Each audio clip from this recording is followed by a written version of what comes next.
સુરક્ષાના ભીમરાળમાં 3 વર્ષના પુત્ર સાથે 13મા માળેથી મહિલા નીચે પટકાતા બંનેના મોત. પરિણીત મહિલા તેમના પુત્રને લઈને તેમની બિલ્ડિંગના સી વિંગમાં 13મા માળે ડ્રેસ સીવડાવવા માટે ગયા હતા. 13મા માળેથી મહિલાએ તેમના પુત્ર સાથે કોઈ કારણસર નીચે પટકાયા કે આપઘાત, તે પોલીસ તપાસ બાદ બહાર આવશે.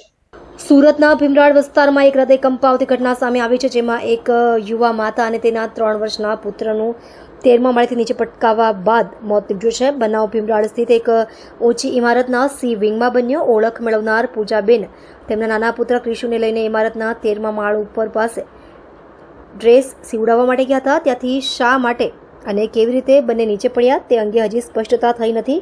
આ અંગે પોલીસના અધિકારીઓએ કહ્યું છે કે તપાસ ચાલુ છે. પ્રાથમિક તપાસમાં જણાવ્યું છે કે બંને 13મા માળેથી નીચે પટકાયા હતા, જેના કારણે ત્યાં જ તેમનું મોત થઈ ગયું હતું.